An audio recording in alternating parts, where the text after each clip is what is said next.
le moment de la justice est un moment solennel. Tout est fait pour intimider, c'est un moment déterminant où des choses vont se jouer pour l'avenir de façon importante, et donc il y a tout un décor, toute une solennité qui fait que le moment est nécessairement impressionnant.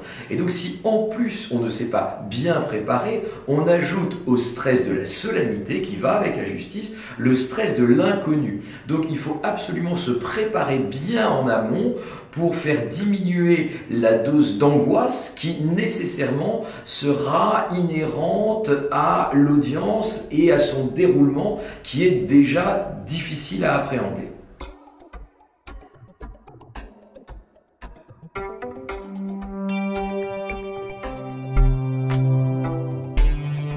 Oui, évidemment, il y a des incontournables dans la préparation. D'abord, la question essentielle est de bien connaître le dossier que le juge a en main. Le juge va vous interroger sur les faits et donc il faut être capable de répondre de façon claire, simple, sans s'embrouiller, sans entrer dans trop de détails, de raconter les faits, leur contexte. Ça, c'est pour les faits, donc bien connaître le dossier, bien savoir ce qu'il y a dedans, avoir réfléchi aux faits, quel est son positionnement vis-à-vis des faits, est-ce qu'on les conteste ou au contraire est-ce qu'on les reconnaît, dans quelle mesure on les reconnaît, savoir les preuves que la police a réunies et qui peuvent vous être opposées pour rester absolument crédible. En réalité, ce qui est essentiel pour un jeune qui comparaît devant le tribunal pour enfants, comme d'ailleurs dans toute juridiction, c'est d'être crédible. Si ce que vous dites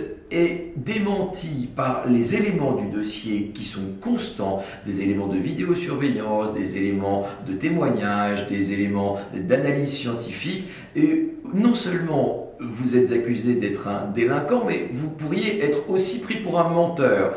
Et ça, c'est vraiment terrible. Et puis, sur la personnalité, il y a un petit peu d'introspection à faire sur soi, c'est-à-dire où en est ma vie, où en est ma famille, où en sont mes études, comment sont mes projets, et puis aussi quel positionnement j'ai à l'égard des faits. Est-ce que je suis capable de les analyser? Est-ce que je suis capable de les regretter? Qu'est-ce que je peux dire à la victime? Donc, tout ça, ce sont des choses qui se préparent parce que c'est un moment important, c'est aussi un moment unique et donc il faut bien avoir en amont en tête ce que l'on veut dire au juge.